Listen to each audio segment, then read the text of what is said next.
So today I'm going to teach further uh, on inelastic scattering, which has given rise to so many techniques for chemical characterization. So as usual, we'll be asking questions and we'll be answering them. Okay. So this topic is quite important because it will teach you the importance of yields as well as the concept of what we call it fluorescent yield. So you might have noticed that it happens in valence band to conduction band excitation and re-emission or electron jumping back to the like recombination as well as emission of photons. So there is always a competition between these two processes, whether there will be a photon emission or electron will recombine, electron will jump back to the valence band. Similarly, in the core level, there is a competition between emission of Auger electron as well as uh, X-ray photon. So now question arises that for a given element of periodic table, what is the probability that one process will happen over the other process? Okay, so that's a natural question, and that's a very serious question because it has serious applications. Because I mean, you can't think of any application if you don't have a solid answer to that. For example, if you have made a material, so and you are the application is basically that you want to choose between various techniques. So that question arises in front of your mind that for given element, which technique will be suitable? Because I have an option between Auger spectroscopy. Suppose I have an option, okay, between XPS and Auger and um, um, um, uh, this X-ray X-ray emission and EDAX, basically energy dispersive X-ray emission, energy, yeah. And long back, I think one student, Ansar, has asked one question, or somebody else, I'm not sure. Uh, that the question was, I think, between XPS or Auger. So if you have, after this, I think I satisfied that query that time, uh, that how the Auger is able to identify the respective element. If there is any further deeper question, I mean, if you have any follow-up question or deeper questions, I love the questions. I think all of you know. So I would love to answer if you have any deeper questions on the related topics, because all these questions are answered here or there. They're scattered. Answers are scattered. These answers may be in the the advanced lectures and okay. So, but it does not matter. You don't have to wait for your answer to be satisfied. Okay, you can ask me any on anything, any topic, irrespective of what I'm teaching. You can ask me on other areas of sciences. Okay, so uh, I'll try my best to answer those topics, especially in the correct and anything related to material science actually. Okay, coming back to that. So we have a concept of fluorescent yield. Fluorescent yield is actually a ratio between probability of X-ray emission and electron emission. Okay, which is Auger electron emission, or you can call it Meitner effect. I think I explained last time that it was Lise Meitner who had invented this process much earlier than Professor Auger. So don't forget that it's important. You may think that it's not important. Why should I care? But I think it is important. I personally feel that it is important.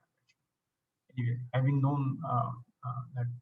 Okay, so as I told you that fluorescent yield will tell you which technique to use. So none of the things which I'm teaching, believe me, is just a theoretical. It's highly applied. If it is not applicable, it won't exist in my slides. Okay. Uh, so so there are two processes, and so there is a very simple equation in front of your eyes. Omega is equal to z to the power 4 divided by a plus z to the power 4, and this has immediate serious consequences because z is z, you know, the z is the atomic number of the element you are searching for, and and A is very large number. For K shell, A is actually 1 million. And that has a very serious consequences. So A being such a large number, you can see that this ratio is quite smaller, right? So now let us start from, now you can see that if you put Z is equal to 1, so okay, just for the sake of understanding, so you can see immediately that A is this omega is 10 to the power minus 6. Actually, it's almost like that. Okay, you know, 10 to the power minus 6. It's 1 part per million. So even if you put it 10, so you can see that it is you can see it's 10,000, and then you know, the upper term and the lower term, you can say that it is again 1 million plus 10,000. So but still omega is a very small number. So what it tells that for smaller you know, for lighter elements from the periodic table, X-ray emission probability is going to be much smaller than the electron emission. Okay, but both are competing processes. Both are limited resources. So, for example, look at this curve. So this is basically for K shell fluorescent yield. Okay, and y-axis is basically fluorescent yield. You can see that these numbers are going downwards. You can see that this is logarithmic scale, and it is 10 to the power minus 1, minus 2, minus 3, as I told you. And of course, you have X scale as as an atomic number, and you can see that it picks up. It's very small actually. You can see it's 10 to the power minus 4, still 10 to the power minus 3. So what it means that whenever you have, suppose you have 10 to the power minus 3, that means that out of 1,000, for example, carbon atom, one there will be only one carbon K alpha emission, only one from one atom.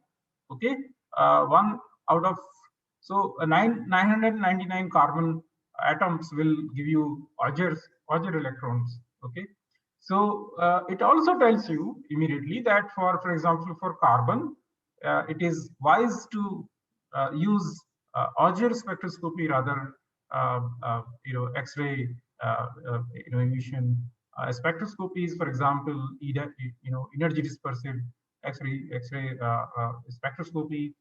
Okay, but you can see that for germanium, which is actually atomic number 32.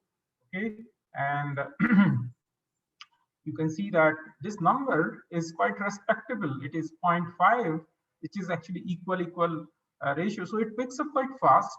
Okay, so you can see that for 32 onwards, you have you have at 32 you have equal probability, and then after that it will go in favor of X-ray emission.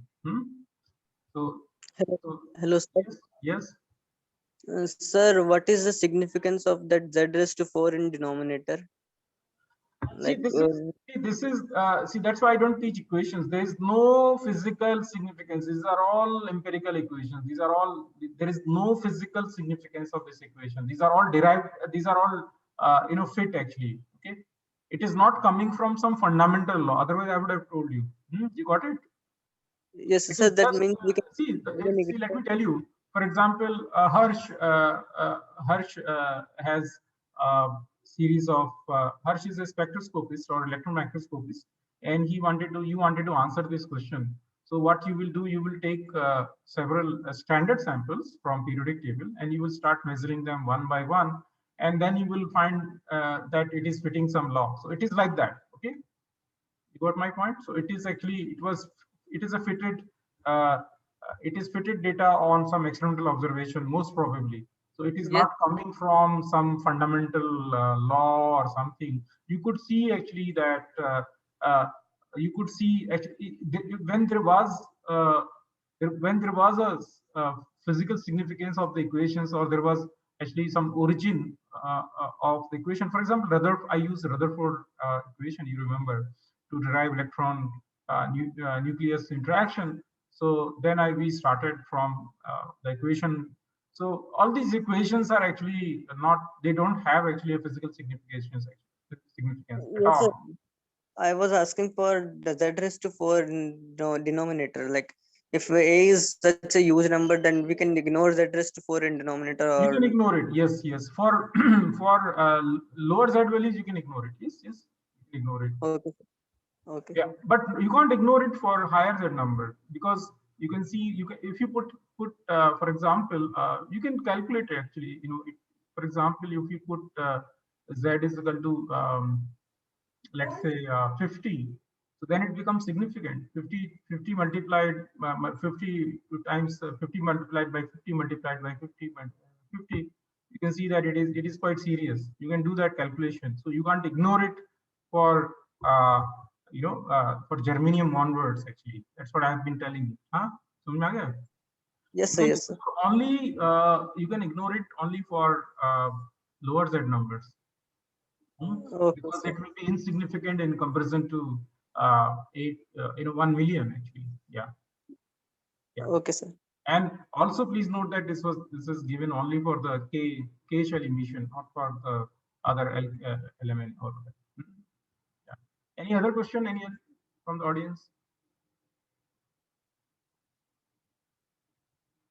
Yeah.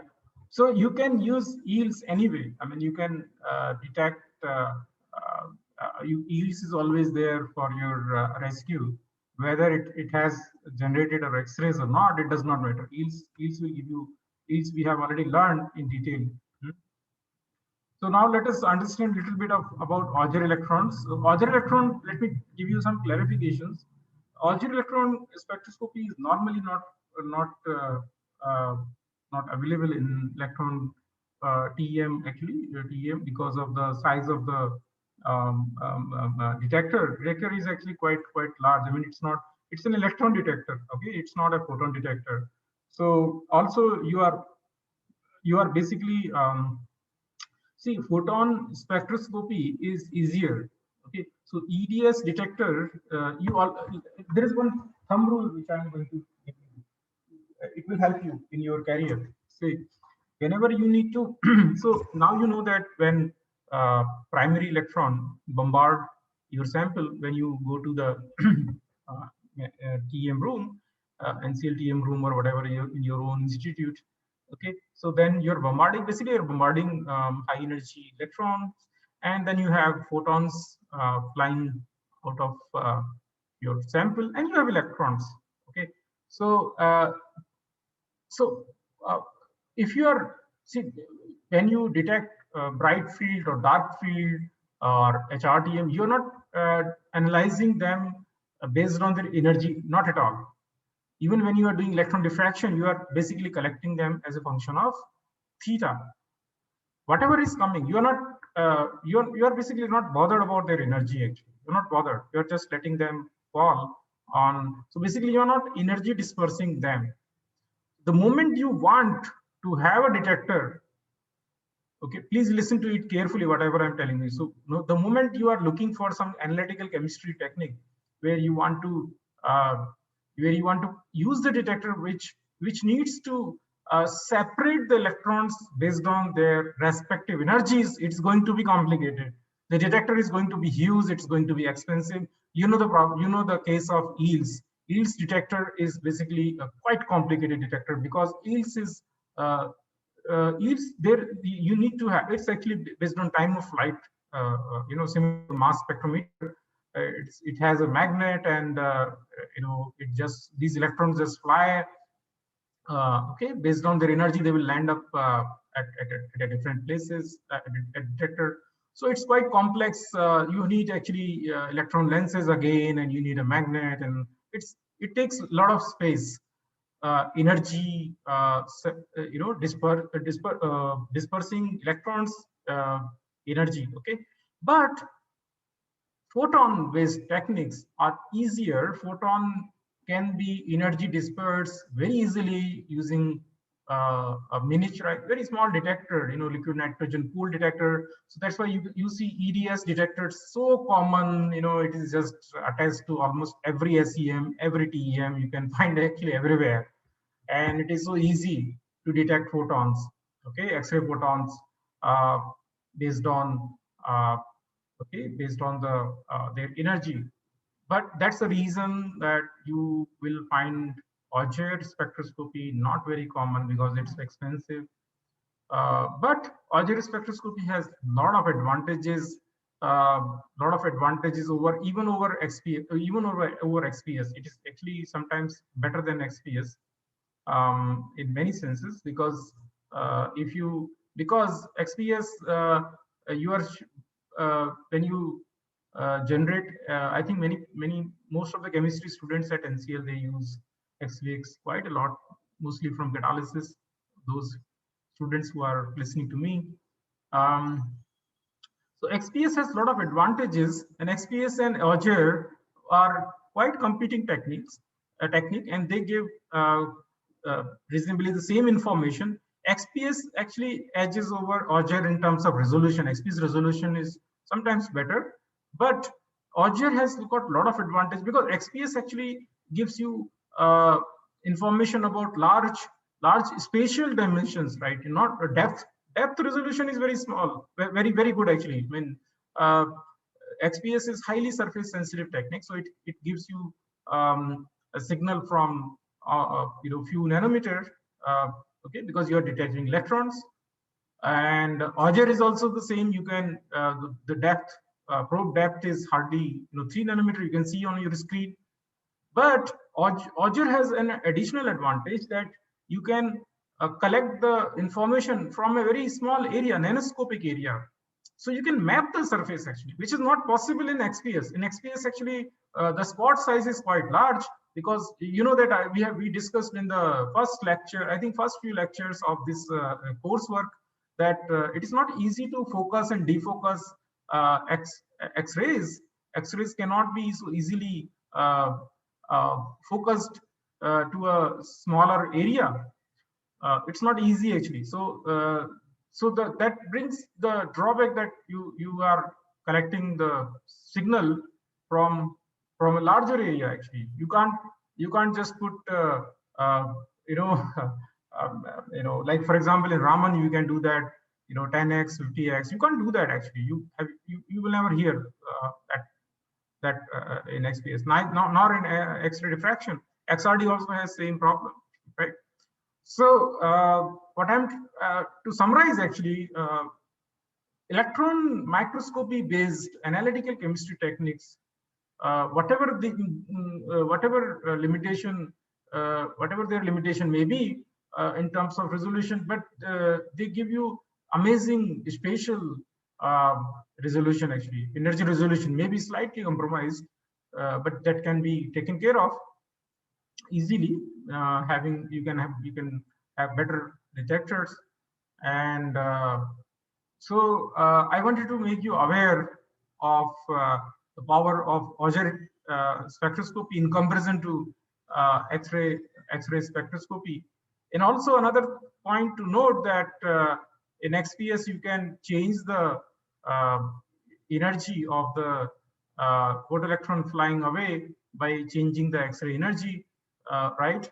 That is the remaining energy once you got rid of okay, the core electron, right? That you give the kinetic energy as okay. So, but here it is not possible because the photon which is used to eject the Auger electron out is emitted inherently, right? It is produced in situ. It's in situ. So your source is actually not from outside. Okay, please note the difference. So So when you know, I think you know about the Auger units. It's there on your screen. So please note that the original source can be anything, but the Auger electron is taking energy from the X-ray photon, which is produced in situ, okay, and it has a fixed energy.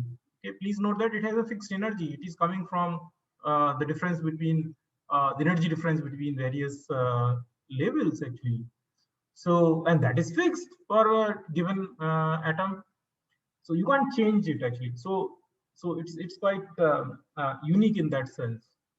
Okay? So it's not like you can change the uh, electron energy, outside electron energy, and you can basically change the, you can't change the kinetic energy of outgoing Auger electron that way. समझ में आया? Any question? Okay. Please ask now, otherwise you will struggle in the exam. Most people are actually struggling in the exam actually. I've noticed. So I'm. So hello. Yes. Yes. So how is it possible for mapping? Can you elaborate? It's in front of your eyes. So you have this electron beam which you can focus, right? Got me? Yes, yes. Yeah. Yes. So the answer is in front of your screen. Yes. Yeah. So in XPS it is not possible because XPS you can't. Your source is X-ray. You're using X-rays as a source. So you can't focus. Similarly, you can see on your screen. You can use magnetic lenses and you can focus. You can make it much narrower and narrower, right? And then you can sweep the surface, right? Tushar? Yes, yes, yes. Yeah. So you can move this beam and you can move this beam. You can raster scan this beam, and you can make it much smaller. Instead of this, you can make it smaller also. This electron. So the interaction area will be smaller, right? This xy dimension, right? But when you bombard X-rays actually spot size is quite large. It's in millimeter actually. You can't basically reduce it so easily. Okay, got my point. So you are basically lighting up a very large area you are lighting up very large area in X-ray based techniques. Yes. Yeah. So when you are selecting a narrow beam, you are basically picking up the signal. You are exciting those core levels only for to select few atoms. Any other question? So Yes. so Arvind, Yes, Hemant. so can you please explain KL1, L23 Auger electrons? What is I can't hear you, Hemant. Your voice is not clear. Ring. Hello, sir. Yes. Sir, can you please explain KL1, L23 Auger electrons, or why we called it? Okay, so you can see it on your screen. The answer is on your screen. Look carefully. There is a schematic describing that. Did you see that? Yes, sir. Yeah. So you have incident. Okay, I thought you will be able to. No problem. I'll explain. Let me erase it. You can see that there is a electron which is coming towards your specimen, and it basically it provides part of its energy. Okay, it provides part of energy to the K shell, and it knocks out the electron. Okay, and then you can actually, if you have Eels detector, you can see from the outgoing primary electron how much energy has been given, and that also helps you to. That is actually another beautiful technique. Suppose so you have option to. So you have actually three techniques in this diagram. This is technique number one. So you can analyze energy of this electron, okay, which has given the the energy to the K shell electron and has made it free. Okay, it has actually it has ejected the sample.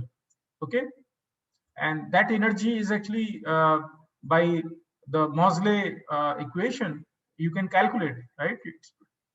Okay, not sorry, Mosley is for X-rays. I'm sorry, but you know that core level how much energy is you know for a particular element, right? Did you get my point? This point is clear. Yes, sir. Process number 1. Okay, so you can always, so you suppose this energy of this electron is E, and this energy which is coming is E0. So you can always calculate E0 minus E. That will be the energy required to free up this this electron. Now there is a vacancy here. Okay, now there is a choice that electron from EL1 shell, okay, EL1 shell will jump and fill up the space, right?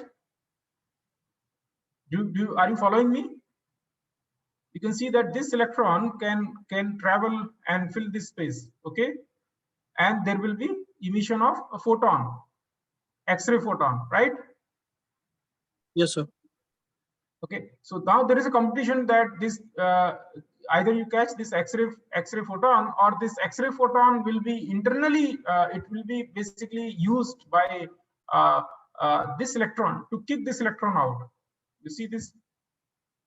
So that's the reason that you call it because there is an involvement of K, L1 and L2, L3. So now that's the reason that it is called as easily, you know, it's very easy. So you call it KL1, L2, 3 Auger electron. You understand what is the reason that it is called KL1, L2, 3 Auger electron? Yes, Because sir. there is an involvement. It's basically like a you know, one after there is a sequence actually, right? First you knock out the electron from the K shell. That's why there is a K, and then you know, electron from L1 jumps here and then emits X-rays, and then if this X-ray is emitted, this is basically absorbed by the electron which is there in the L2-3 shell, and then it is thrown out of the sample. Got my point? Yes, sir. Are you following me? Yes, sir. Okay, anybody else?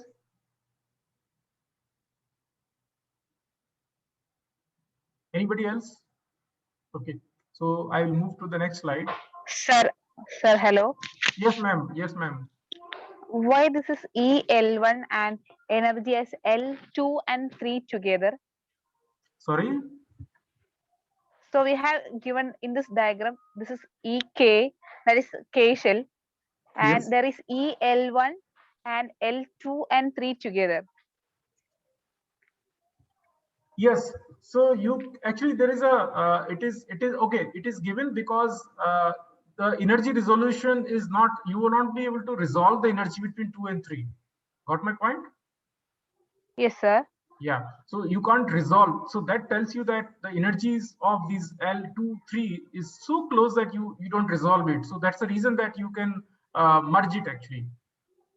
Okay, okay. Okay, resolution that, is not enough. So basically that is an acceptance that I was telling you about the energy resolution problem, right? About for Ajay. Sir, so is there a possibility that the Auger electron will be from 2 or 3? Yes. That can also, because energy difference is not much. So resolution is not much. So you can have yeah. Okay. In fact, okay, sir, thank you. Let me tell you, if the energy resolution is good enough, you will be able to differentiate easily whether the electron has gone from 3 or L3 or L2. In principle, you should be able to. In principle, you should be able to do that because there will be difference, right? Yes, sir. Yeah, but but you don't care actually. For example, you know, you can see this problem in copper K alpha 1, alpha 2, right? Both are merged. Yes, sir. So it's fine. I mean, you don't really care actually. I mean, it's fine. I mean, so that's the reason that I told you that in the beginning that Auger is not that energy sensitive as XPS. XPS you can see the local environment and local environment around the atom and many other things. Okay, oxygen states you can see from the energy resolution, but here because of this issue that you cannot, energy resolution may not be that poor. Actually, I have listed some of these regions, somewhere in the advanced slide. I'm not sure whether it is hidden or not. So, but it's in front of your eyes. Actually, this one figure explains everything. Okay. This is enough actually. Okay, sir. Yeah, Thank but you. nice question. Actually, nice question. I forgot to mention that. I had mentioned it actually in another, initially, but I did not explain it here. But it's good that you reminded me. Thank you, sir. Anybody else? Yeah. So you can see actually what Nivedita was asking. You can see the glimpse of this. So there are two questions actually. What are the Auger electron? Auger electrons actually, no, it's not mentioned here. I mentioned actually just verbally, but the energy resolution is not mentioned. But the energies are mentioned. Auger energies are mentioned, which are in the same range as XPS actually, X-ray photoelectrons. It's almost the same, but resolution is better, considered as better for X-rays. But I told you Auger has an advantage over spatial resolution, actually XY resolution, actually in plane resolution. Okay, so both are surface sensitive techniques.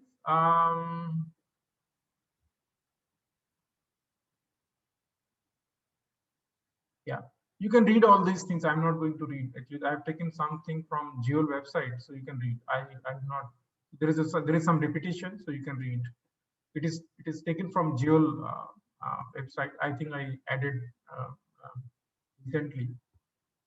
So yeah.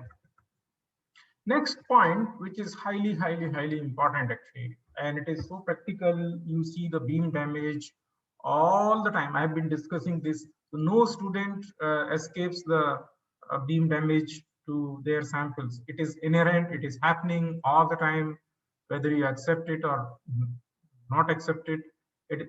And it does not matter whether it is 100 kiloelectron volt or 200 or 300. So you sacrifice one problem, and at lower voltage you have one kind of a problem, and at higher voltage you have another kind of a problem. So I'll give you some examples, and it will tell you the seriousness of the issue and how to avoid the beam damage. So beam damage was considered a nuisance in electron microscopy, but let me tell you, this beam damage has also given two beautiful techniques. Actually, it has huge applications. Actually, huge applications. So you can't think science without, if you delete those two beautiful techniques. I have used both the techniques extensively actually in my career. In fact, where I'm sitting right now, my chair, one of those, my chair is situated there at that place. I had one of the tools which I inherited from one person who had left NCL. So, but it was quite old instrument. It was not working. So let me give you ideas of problems and opportunities both. First, I will tell you the opportunities. So, can we use the radiation damage in TEM column? So radiation damage. In fact, there is one more technique actually, which is called, I think I explained already that technique. You must know it. It is actually ion beam milling. Okay, so it is similar to that actually. Not there, we are not using electron beam, but we are using ion beam, gallium ion beam. But there also you use the beam damage to for some very useful purposes. Actually, you can expose the subsurface layers. You can do the analysis of subsurface layers. Also, you can chisel out the you can design new surfaces within the chamber. So anyway, coming back to the electron microscopy, so we can use. So there are these three techniques which I can list. E-beam lithography is highly popular technique actually. So lithography is basically, I think you all, let me explain to you. I think most people should be aware of lithography. But lithography is basically you're writing using e-beam. So you can write patterns. You can write patterns. For example, you are making diodes or transistor. For example, your 7 nanometer or 10 nanometer chips. These days we have actually Apple M1 chip is I think 7 nanometer architecture. So at laboratory scale, world over, electron beam lithography is a very favored technique by researchers, not by industries. Industries do not use e-beam lithography, though it does not. You can have. So what you do actually, you take, for example, let me explain to you. So you take actually, it is similar to photolithography. So you can take substrate, you can coat, but this PMMA, polymethyl methacrylate, or some other there are some other polymers. So what you do actually, you basically suppose I'm telling you the top surface. Let me draw.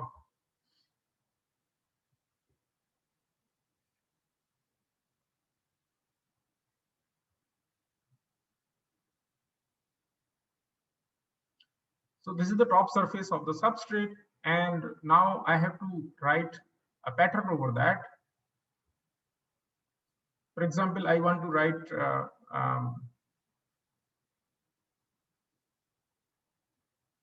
a pattern like this, another pattern like this, and these are going to be my, and suppose I'm going to write some more complex pattern, something like this, some wires or something like this.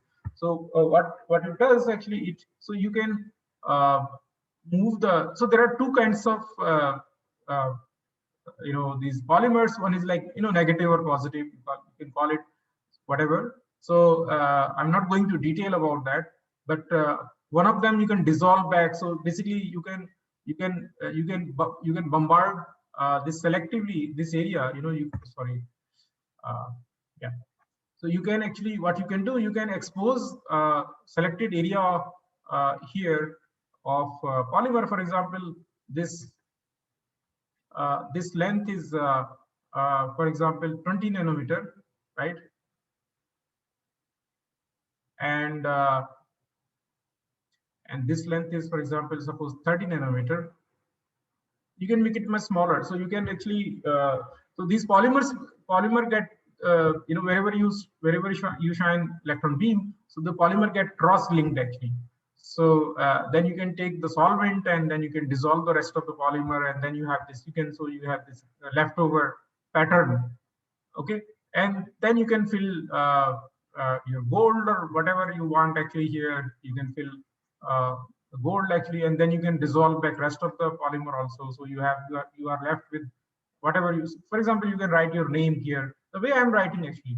So electron microscopy, electron beam can write the pattern. Believe me, the way I'm writing, I have written it actually. Okay, so and you can write your name in gold. Okay, so Sir? yes. Sir, this technique is used in VLSI fabrication also. Yes, it is used in VLSI fabrication, but not at the foundry level, because it is expensive technique. I mean, it cannot be used at large scale. So it is used at the laboratory scale. I mean, it's used at the design level, but it is not used in the production level. Got my point, Hansa? Okay, sir. Okay, sir. So now you can ask me what is used at the production level. Production level, actually, they use what we call it EUV, which is called extreme UV. So basically, it is nothing but it is UV. I mean, it is just above X-rays, okay, in wavelength, or actually it is below X-rays in the energy. So so the wavelength actually is the wavelength of this EUV, extreme UV is I think few nanometers. So whatever your mobile and your computers, the chip, there are millions and millions I of see. I see, sir. the transistors, field effect transistors and all those things. So they are first they use at the laboratory level, at the design level, they use this technique, but then they replace this with the EUV, which is cheaper and it is scalable in the production actually. Okay, you got it? So I have not used this technique, which is not required for researchers. Normally don't use, but I have used photolithography, which is basically a much crude version of this. So first you use photolithography. Photolithography has a problem of resolution by lambda by 2. So there you use basically visible light. So your pattern size is limited by your wavelength. Okay, so here your wavelength is in tens of nanometer. So you can write, you can divide it by lambda, or further they must be doing some tricks. So in principle, they are able to go to 7 nanometer. Now actually they are claiming 3 nanometer chips, right? I think your computers right now, your computers must be having chips which are 10 nanometer. My mobile, my new Apple mobile has 7 nanometer chip. When I say 7 nanometer, basically it's a gate dielectric. I think I hope all of you know about it. So, but I heard that Samsung and other companies, they are rolling out 5 nanometer, and Apple is also working on 3 nanometer. But I will try to read that how are they reaching to these dimensions, because they are not that trivial. Okay, so yeah, so you're right actually. VLSI basically full form is very large scale integrated chips, right? That's VLSI, right? Yes, sir. Yes, sir. Yeah, I read it, when I was a student. After that, I have not read it. It was probably several decades back. Yeah. So any other question? I hope it excites you, the application. So without this, you won't have your laptop or mobile.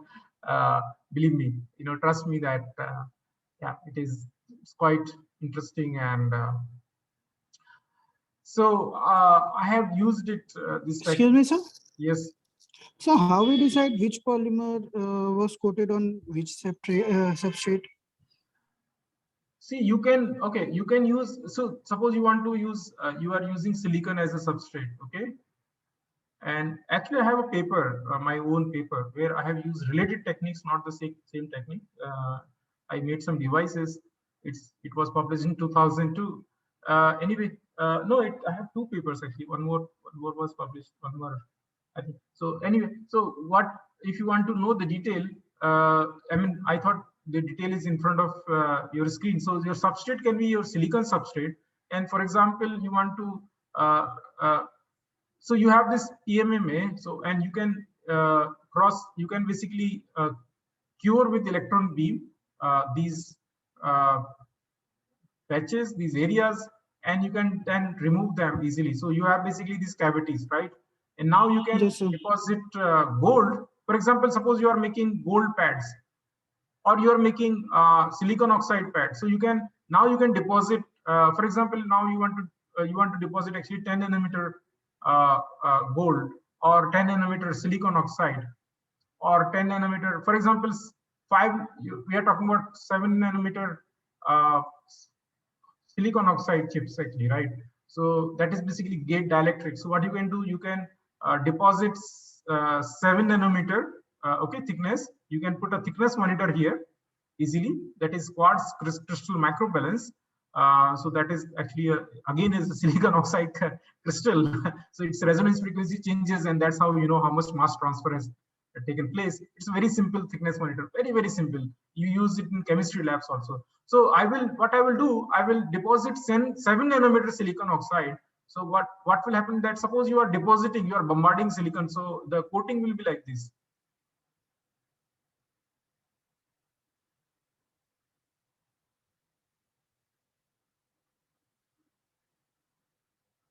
So this will be 7 nanometer here, and this will be 7 nanometer. This will be, so it will be coated everywhere, right? 7 nanometer here also, right?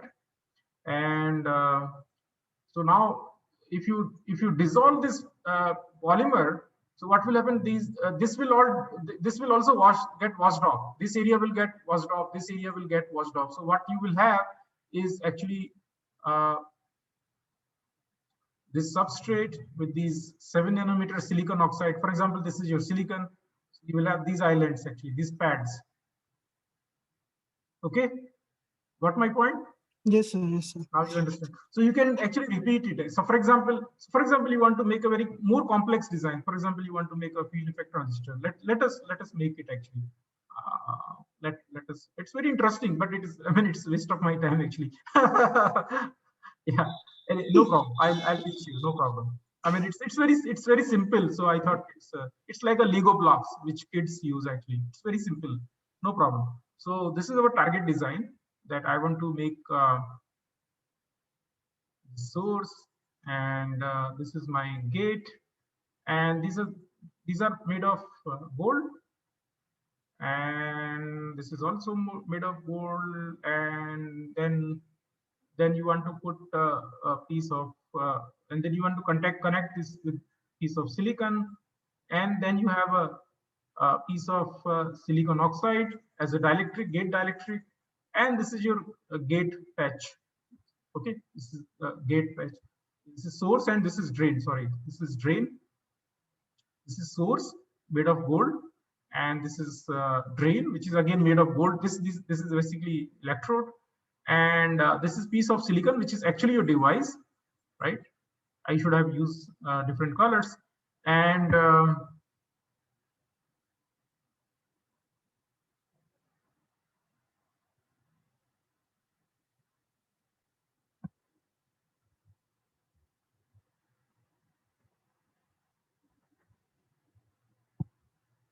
I'm searching for different color actually. Yeah.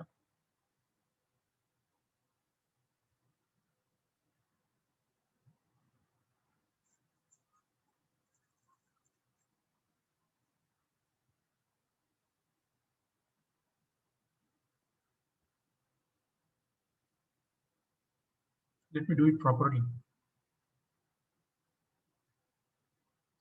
So this is source, so it is pumping the electrons, and this is drain, which is draining the electrons out.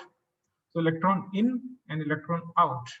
Now I take another color, and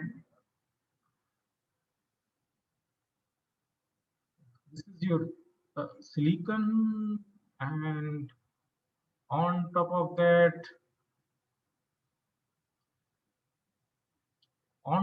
you need to have a dielectric, because you don't want shorting, because this is becoming smaller and smaller.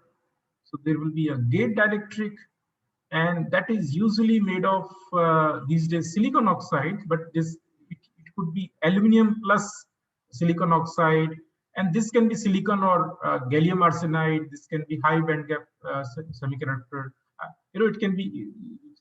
I have taken it as silicon, but you can have. So this can be your metal oxide semiconductor also. It can be it can be your aluminum oxide.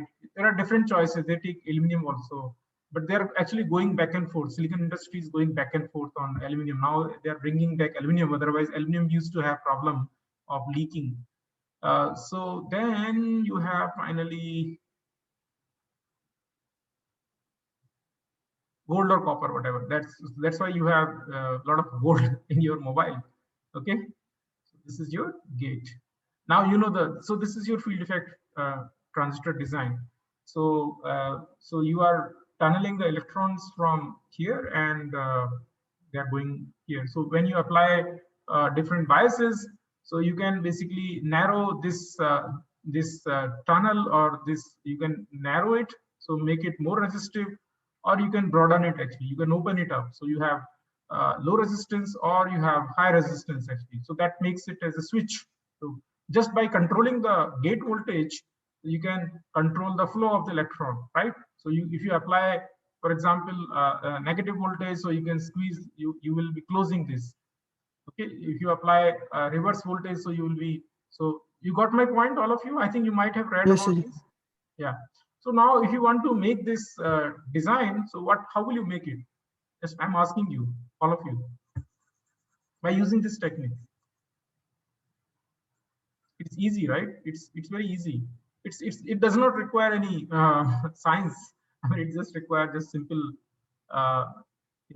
kids can do that. So So you have this substrate, and initially you will make this like Lego blocks. Actually, you will make these gold patches. So what you will do, that you take this PMMA.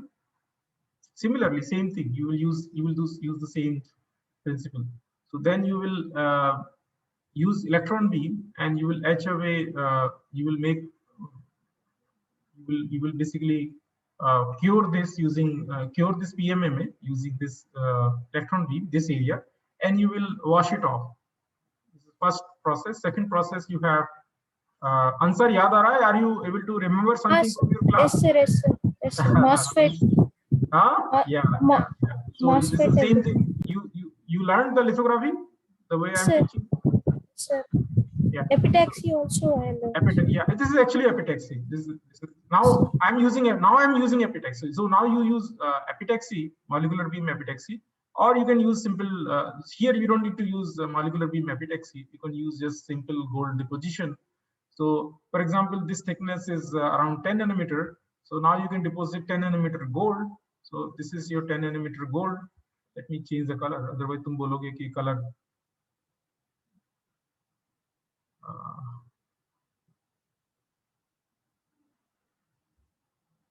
तुमने artist बना दिया यार, तुमने कहाँ फंसा दिया है? मैं कभी जिंदगी में कभी आर्टिस्ट नहीं था।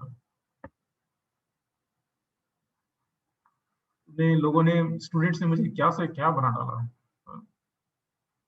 So now when you deposit 10 nanometer gold, so you will have gold all over here also, right? This is all 10 nanometer gold. So now you can dissolve it off. So third will be this. You will have. I'm sorry, I did not change the color. So you will have something like this.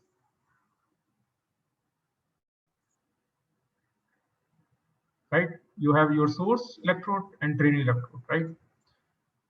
Now you can suppose if your silicon thickness is matching, so you can deposit silicon. By then now you need molecular epitaxy. You can't use you can use molecular beam epitaxy, and you can fill 10 nanometer silicon over that. And similarly, then you can put another layer of PMMA, and then you can erase. Suppose you want to put this silicon oxide patch, you can put a PMMA layer, and then you can treat this, deposit silicon oxide, remove this. So you understand, it's a repetitive process. Are you able to understand? Yes, sir. So, but what is molecular epitaxy? So molecular epitaxy, I don't know. Sir. So you said we can use molecular epitaxy, but yes. I don't know what it is. Okay. Okay. तुम लोगों की curiosity बढ़ती जा रही है. Molecular beam epitaxy is, let me tell you what is epitaxy first. Let me clear it. I need some space. Let me teach you.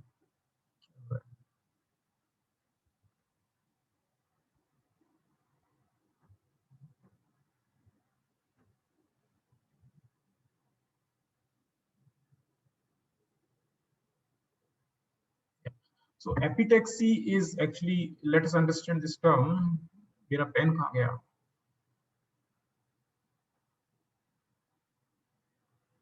Yeah, now I have my pen.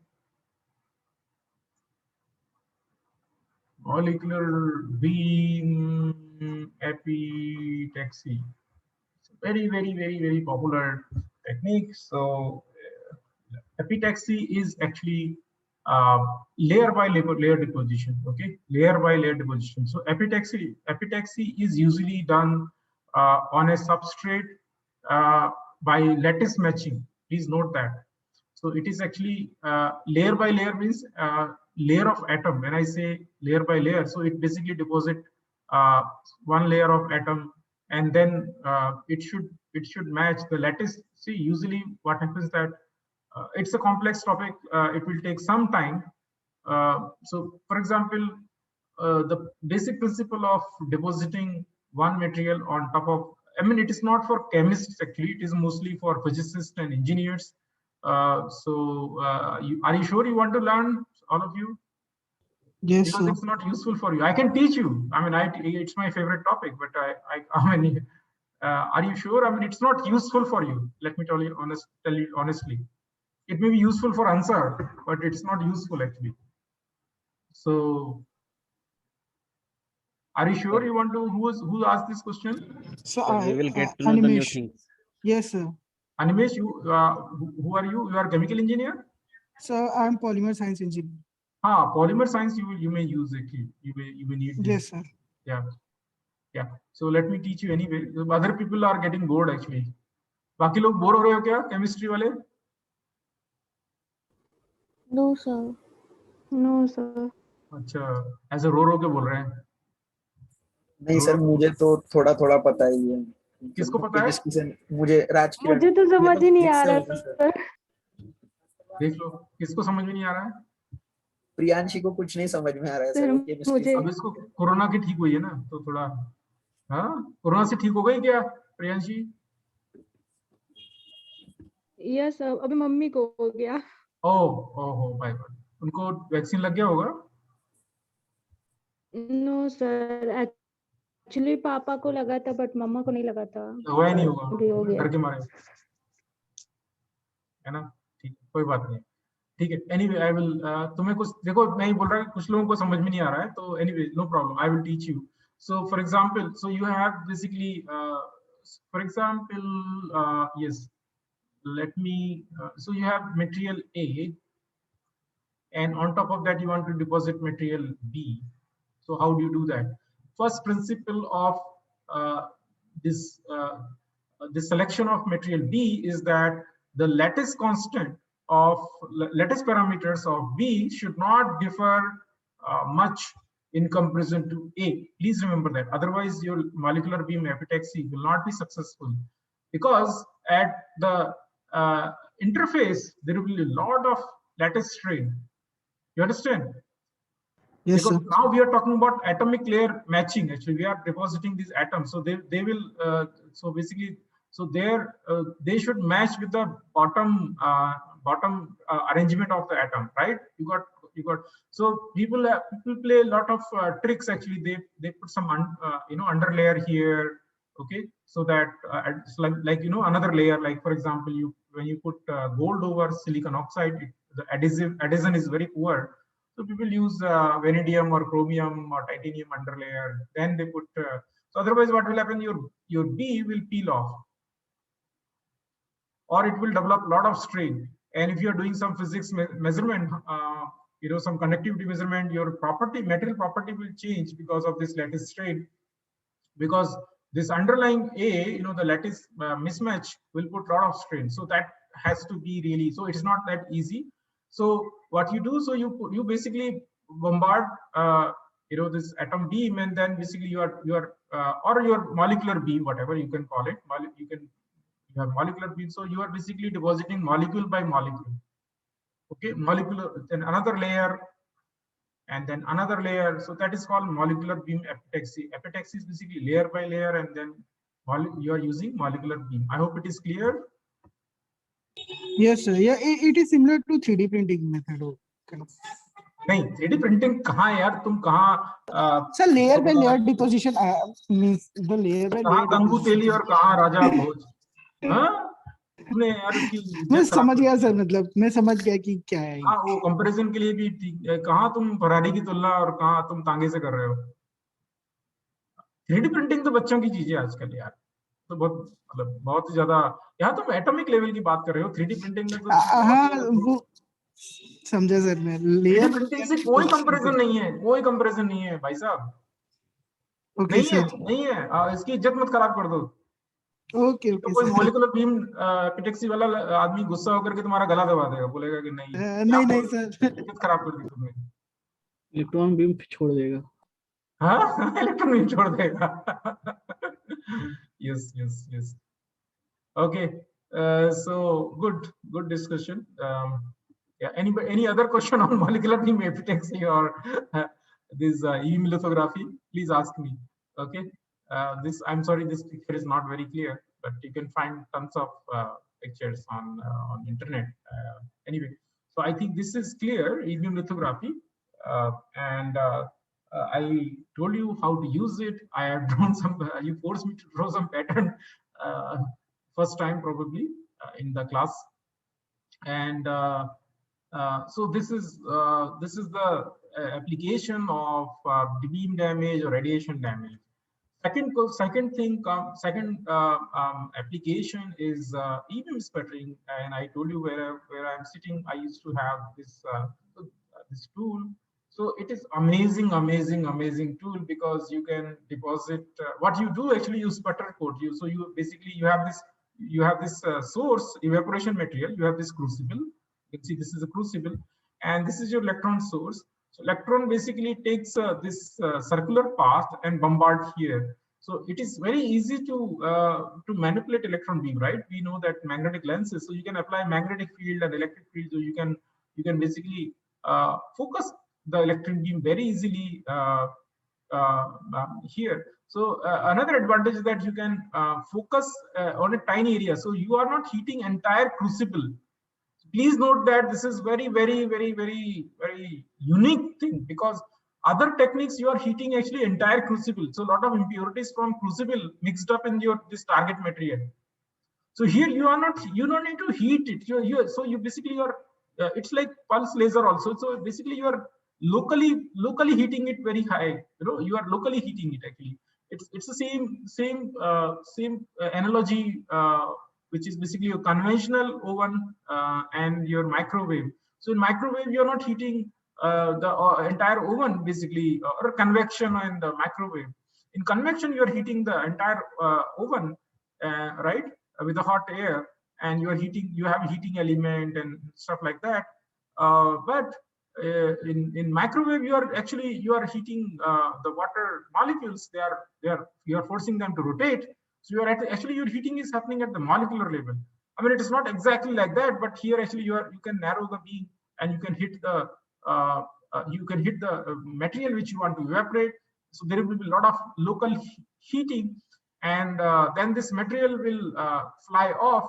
So you can see that there is a shutter. So you can close the shutter initially. So whenever you don't want to deposit, and you have to evacuate this entire chamber to ultra high vacuum, and then you can deposit on whatever you want. You can put those masks here. The mask, I used to actually put this mask here. Suppose I want to deposit certain pattern. I showed you those patterns actually. So you can make those patterns using E-beam lithography, and you can make these patterns also. Okay. Suppose you want to deposit silicon oxide on those patterns which we made, you can do that. And here you have this quartz crystal microbalance, and because this material is being deposited here also, so there will be change in its resonance frequency, and you can calculate easily. You can calculate the thickness of material which is being deposited, and you can control it very nicely. Amazing tool, believe me. It's a wonderful tool actually. It's very useful. Any question on E-beam sputtering? Priyanshi को समझ में नहीं आ रहा है प्रियांशी? नहीं sir, अभी आ गया. अच्छा, ठीक है. Manisha? Yes sir. Are you able to understand? Are you able Yes to sir, follow? I already know these things actually. Arey wow, how lucky I am, Manisha. No sir.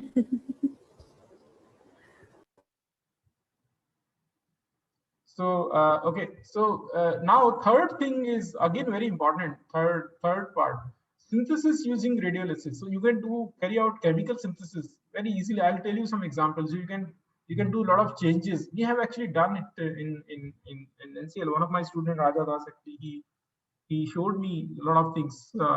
In electron microscopy, you can do a lot of synthesis. So what he did, he took metal organic framework, and he bombarded it by electron beam. So you could see the in situ synthesis of metal nanoparticles and carbon actually from the organic part got converted into graphitic carbon. And you can do a lot of synthesis. You can cross-link it actually. You can do a lot of things actually. Not just the radiolysis is used in the other radiations also. For example, ion beams and neutron beam also. Wherever you have the energy. So yeah, so So radiolysis is actually, I'll teach you. Radiolysis is basically you are breaking the bonds, chemical bonds. So so these electrons which are coming from the electron source, they transfer some energy to the material, and then you can make you can break bonds, and then you can form new bonds also. So both the things can happen, as I told you the example about. So knock-on damage is more serious. So this is basically knock-on damage. Here you are using knock-on damage. So you're basically, the atoms are flying away when the electrons are basically kicking out. So entire atom. So electrons are transferring entire energy to the material, and the atom is flying away. Atom or molecules are flying away. Okay. So that there is a so this has huge amount of application. This has huge amount of application, but this is a problem source also if it is not controlled, or this can be a problem. Heating has an application also. It has a problem.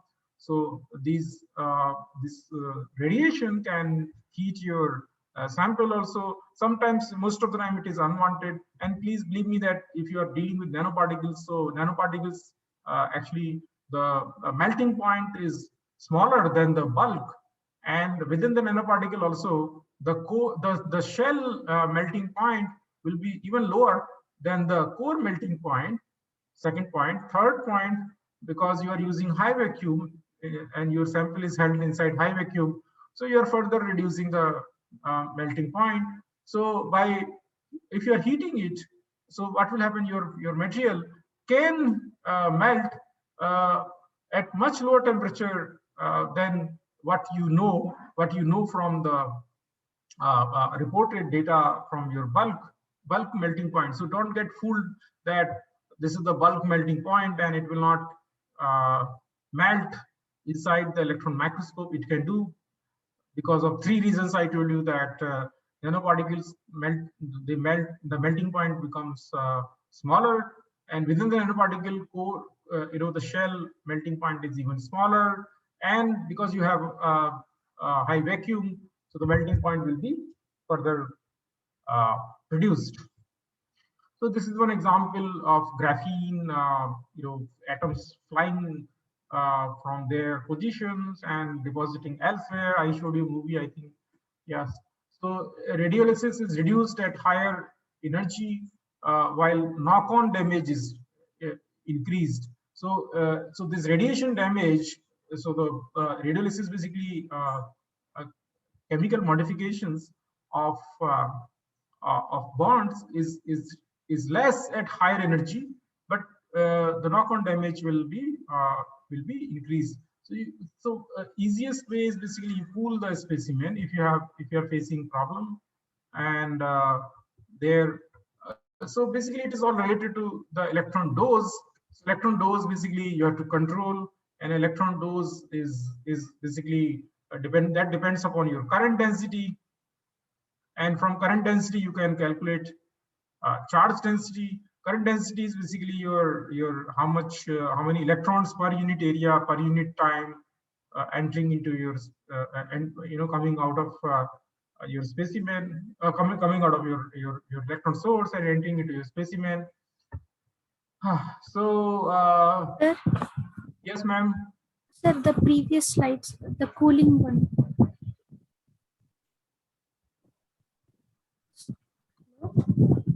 What happened? Sorry. So the cooling slides. So here you so there this one. If we What is the cool, question? sir, we are using at a higher temperature, no, sir. So then we, if we cool suddenly, there will be lattice strains. No. You don't need to use sudden cooling. What you do,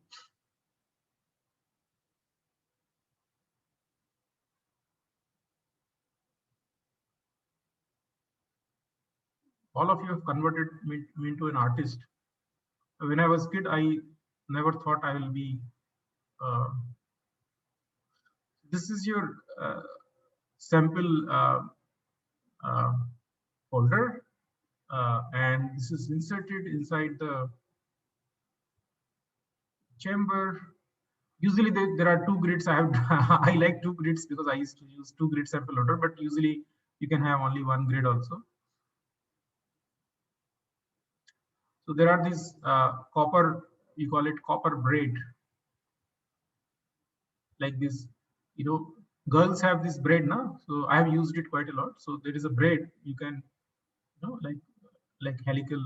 So it is used to transport the heat, and then so you are connecting it to liquid nitrogen devar. How's your mother's health, answer? She's doing fine. Sir actually थोड़ा better है sir, लेकिन अभी भी admit है sir. Okay, she'll be fine. Yeah. So you can connect this with the liquid nitrogen devar, and so there is a heater also, inbuilt heater. So this will allow you to, if you don't basically switch on the heater, so this will cool down to you know, liquid nitrogen temperature, which is 77 Kelvin. And so this will keep it there at 77 Kelvin. So so first you thermalize the sample, you let it stabilize, then you bombard it. Okay, answer? Okay, sir. Okay, sir. But it was good question. See, these questions are practical question related to the instrument. So you saw the difference. So many students are asking questions which are actually directly related to the instruments. Actually, I think today there were a lot of questions which were directly related to the technique itself. You know, how you do that. So I liked it actually. You are welcome to ask me. But now a chemistry student can ask that where the sample heating will be more or less. You know that metals will be less prone to the heating because they can conduct. Their thermal conductivity is higher because of electron conduction. So insulator, they have a serious problem actually, right? You can read this text. I'm not going to read. So I leave this text. So sometimes you may find a lot of text. So I intentionally leave it as a notes because it's a classroom note. These are classroom notes. So I don't like to remove every single text. It will be a problem for the students. Though it is not recommended to have a lot of text, but I leave it actually for all of you guys to read. So you don't need to read it from the books. So so you can see that this, it's an example. So for example, you have so this is basically K is the thermal conductivity. You can see that K is very large for metal, so it is going down. For ceramic, for metalloids, and for ceramics it is less. Insulator is even further less. So now you can see that this is beam current. So when you increase the beam current, the temperature delta T is going up. So you can see it can become very, very serious. So you can see that delta T temperature change for insulators can be almost 100 Kelvin, which is quite serious actually. Suppose somewhere. So this is typical thermionic source beam current. We are using somewhere around micro ampere, and fag is somewhere here. We are using less current but higher current density. Please note that there is a difference between current and current density. So fag current density is higher, okay, because the area is smaller. Okay, we can make the beam narrow. Beam is narrow. So overall current may be smaller, but current density is, you know, per unit area is. So anyway, so you have I mean, there is reason. I mean, you are not compromising on the number of electron, number of charge here. So you can see that there is a serious damage to the specimen because okay, I think you can read it. Some examples. So yes. Sir, in this case, both sources are used, means field emission gun and thermionic source. You can use I mean here examples are given for the both the sources, but to answer this question, the electron microscope, which are field emission electron microscopes, if you can interchange with the thermionic source. I mean, if you don't have, suppose you have purchased very expensive field emission EM, field emission microscope, and field emission source you don't have. So it is interchangeable. So you can use a cheaper thermionic source because this is cheaper, this is expensive source. Okay, you can use vice versa. Yeah. So beam damage in polymers, a lot of radiolysis damage can happen. I told you that there is a lot of cross-linking can happen, a lot of side chain break off, and all kinds of these. You can form free radicals here. You can form new structures, and this is used also in electron beam lithography. And okay, so those kinds of things can always happen due to the beam damage. Mass loss can happen because of the knock-off damage. So those atoms can just fly off the samples. So this can happen. Loss of crystallinity can happen because the sample can become amorphous because of heating effects. So this is because of heat. This is because of knock-off damage, right? So I told you that there are three processes, right? These three processes. So this is the example, one each example. Radiolysis, knock-on damage, or sputtering or heating. So from polymers, I can so I have given you all three examples. So this is because of heating. This is because of knock-on damage, and this is because of radiolysis. Okay. Can happen. I think polymer background students will be.